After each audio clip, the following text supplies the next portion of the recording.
Okay, good morning, everybody. This is Jake Kleochko. We are on a Friday morning here on the Kleochko household. It's February 26, 2021.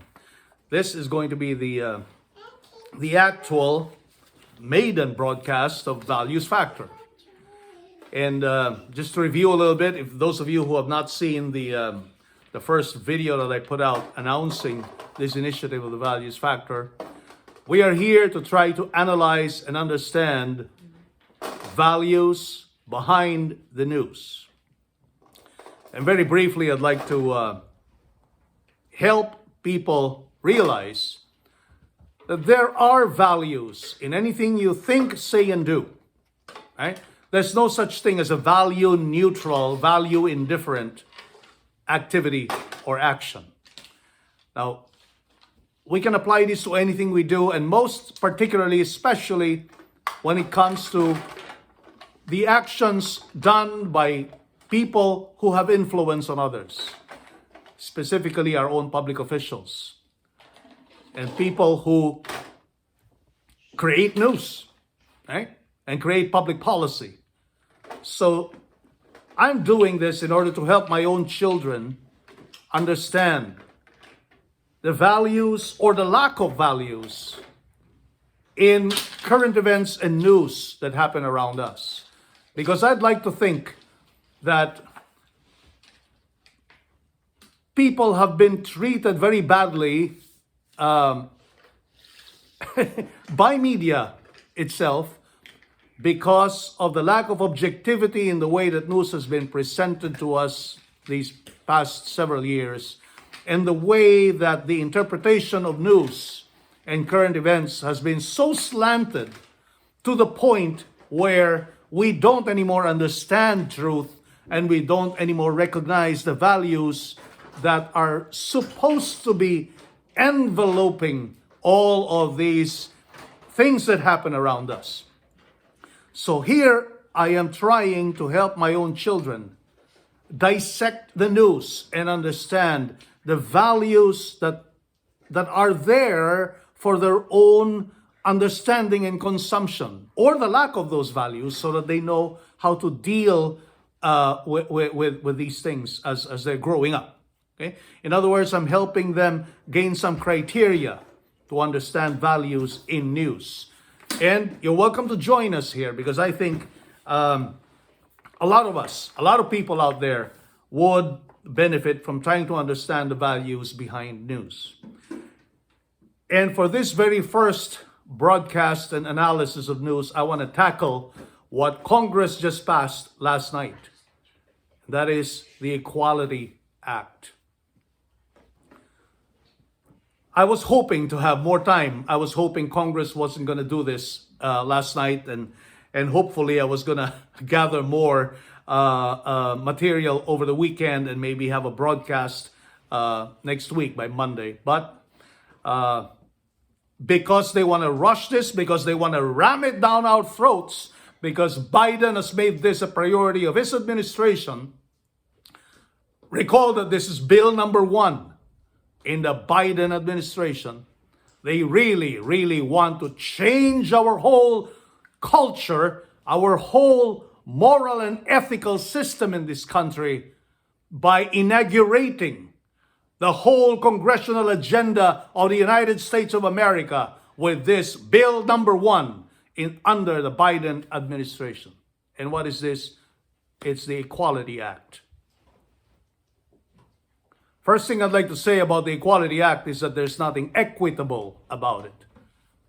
That term, Equality Act, is a deception of truth. It is typical of the liberal agenda that these Democrats want to ram down our throats, something they have not been able to do for a very long time, and which they tried to do in little bits and pieces of legislation here and there, but it has been going on for the last 50 or 60 years. But this is the very first time that they are now enshrining this whole agenda and this whole cancel culture, actually, into a coded legislation. This, ladies and gentlemen, is the codification of communism in the United States of America. But you have to recall that this strategy was already implemented in Roe versus Wade more than 50 years ago, when the Supreme Court rammed down our throats a piece of decision that destroyed the way the people of the world, and not only America, viewed life, conception, the origin of life, and what we can do with it. Roe versus Wade practically rendered the sanctity of life to be something relative, and life itself dispensable. Now they are doing the same kind of thing with the Equality Act. What is under attack, ladies and gentlemen, is your freedom of conscience, your freedom of thought, your freedom of expression, and your freedom to live as a normal human being. That is what is under attack under the Equality Act. Why so? Because the Equality Act, far from it being a promotion of equality, what they really want to do with the term equality is to make everybody think the way they think. See? They want to mold every citizen of America to think in a liberal way. There is no more freedom for you to express what you think contrary to what these liberals, these tyrants are thinking. There is no more room for us to freely exercise our own rationality, to make sense of our own humanity and of the world around us. They are now going to dictate upon us the way you and I are supposed to think of reality itself. They are changing the way reality is supposed to be by imposing upon us their own liberal way of thinking about the most fundamental truths that relate to our humanness, to our own creative nature, created nature that God has endowed us with. They are attacking the very core of what makes us human beings, what makes us a thinking, rational being. They are attacking our freedom of conscience. I want this to sink in everybody's mind and understand that there is nothing equitable about the Equality Act. They are ramming down our throats and our consciousness what is actually really abnormal. They want to normalize abnormality and make all of us accept it as though it were normal. And they want to enshrine this abnormality into law, so that if you dare violate it, if you dare speak against it, they have the force of law to incarcerate you, to jail you. Now, how in the world can that be equitable? They want to normalize the LGBTQ agenda. They want to normalize transgenderism. They want to normalize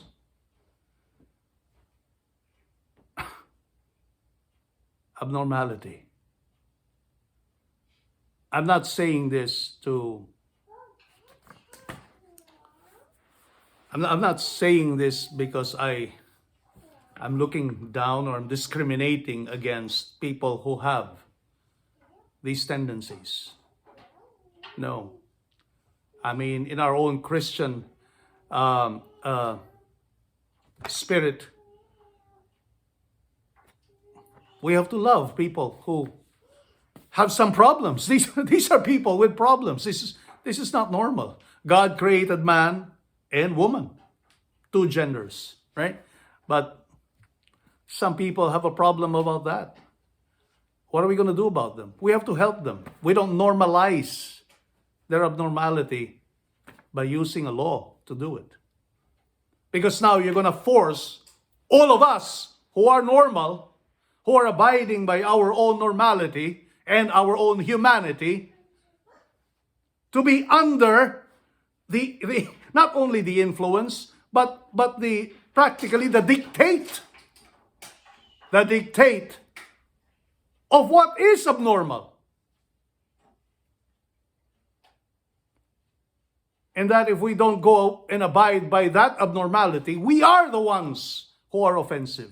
We are the ones who are supposed to be jailed because we don't accept them.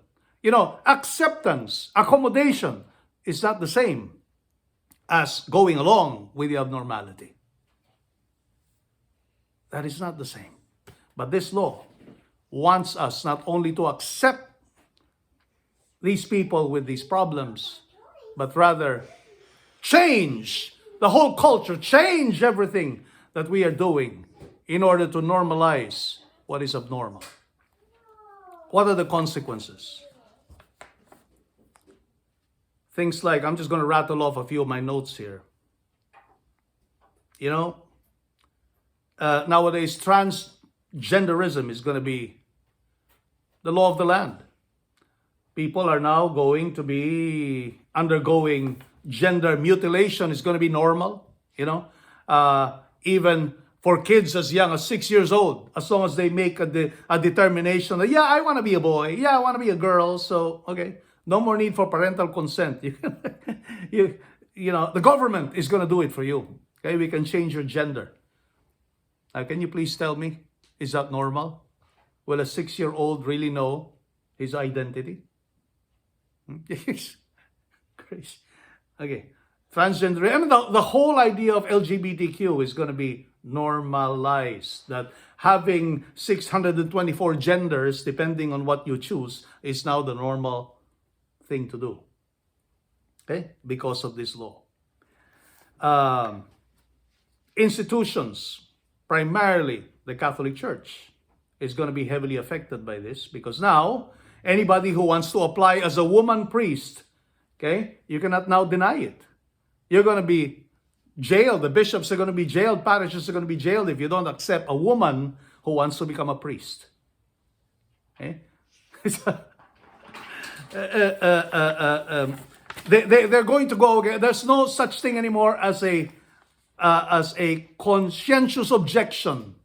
Okay? There's nothing about objecting to policies that go contrary to your faith.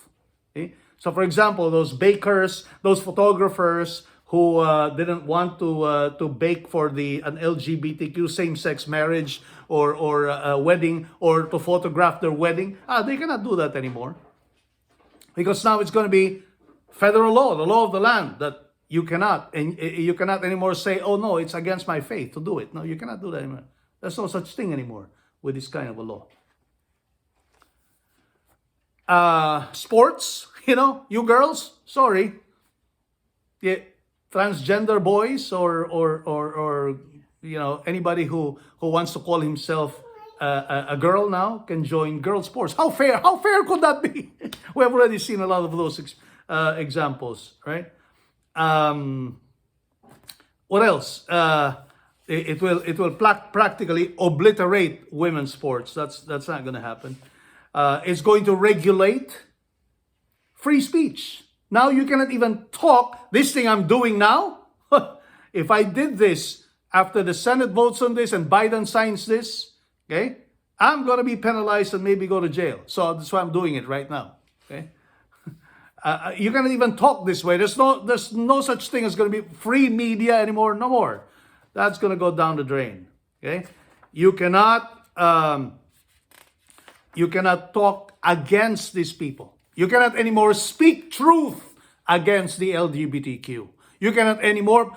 Pastors cannot anymore go up in the pulpit and talk about sin. They cannot anymore talk about homosexual sin. Okay?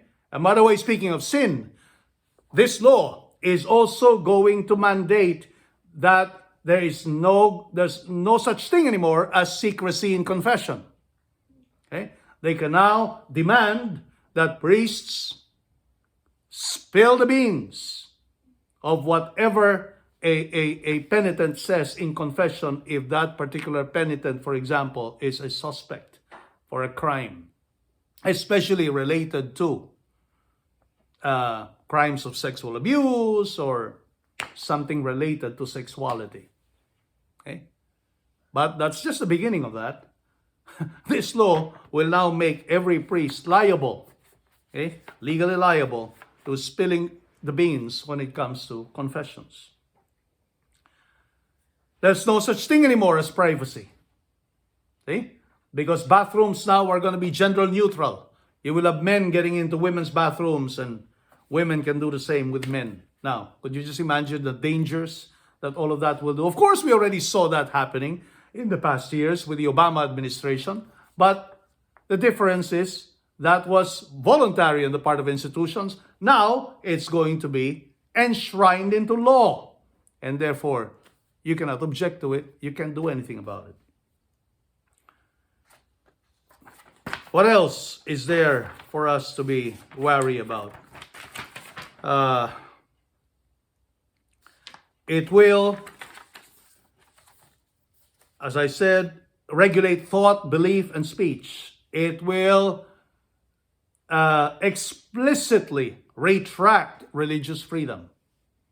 Okay? So remember those nuns who won their cases against the Affordable Act, okay, when they were being forced to include coverages in their insurances for abortifacients and things like those, okay, contraceptives. Well, now they cannot object. Now all of this is going to be legal, and they're going to force all institutions, including religious institutions, to now include all of these crazy things in their coverages. So, there you have it, folks. I don't know what else to say here, but this is just disheartening. This is just a terrible development that I really do hope and pray the Senate sees through this and becomes the last bastion of defense for freedom of conscience. And really the freedom to be human for all of us. If this does not scare you, I don't know what will. I don't know what will, if this thing does not scare you. We have to wake up. We have to bang on the doors of the senators. There's a petition, by the way, which I will try to put on my Facebook page. I think I did yesterday. I'll try to put it again today. Those of you listening to this, there's a petition that you can sign and send automatically to your senators. We still have time because this thing was just done last night. Hopefully the Senate still does not act on it until hopefully next week. But we don't know. They're trying to rush it. They're trying to ram it down our throats precisely. Because that's the whole point. The whole point is just to impose this very evil law upon all of us. And if this thing does not scare us, I don't know what should. Folks, we cannot take this sitting down. We cannot just swallow this hook, line, and sinker. We need to fight this. And we need to fight it now. My Joseph here is asking about the petition. Yes, I'm going to try and see if I can post it again on my Facebook page and on this channel that I have on Facebook now. So folks, please follow and like this page, Values Factor, so you're going to see more of these kinds of posts from me, where you can join us and my family in trying to analyze and understand values in news, which I think we really, really need, especially during our times now. We need to band together, folks. We need to band together and fight together. Otherwise, you and I, our families, our children, our children's children are going to be swallowed up by this very corrupt, very liberal, very evil, I could not put any more words into it, satanic agenda that our very corrupt so-called leaders are doing to our society. And let me just remind you, whatever happens to America, the world listens. The world is looking at whatever happens in America, and the rest of the world follows suit. Just look at what happened to abortion. This is going to go down the same path if you and I don't fight it. Let's fight now. I hope you have a good weekend, everybody, despite this very bad news. Try to make the best of it. Try to make the best of it with your families. That's all you've got. Do what's good for your own families. Educate them. Hopefully, I'm giving you some kind of an example of how you can do it with your own families, as I do with mine. Parents, we got to wake up, parents. We got to wake up. Sometimes we parents are to blame for the way society has become now. Sometimes we have not done our part in educating our children. So this is what I'm trying to do. I've been trying to do this with my own children for years, since they could begin to read and understand news. I've been trying to explain to them these things. And today, I'm bringing it to the forum of Facebook and YouTube and other social media to hopefully enlighten and wake up more families and more parents. I encourage you to join us in this fight, because our children's lives are at stake. Okay, I have to end here. If not, I'm going to use up the whole day talking. Have a good day, everybody. And bye-bye. Hey, say bye-bye. Eva, no, you don't like to say bye-bye. Okay. Bye-bye. Have a good weekend. Bye. There you go.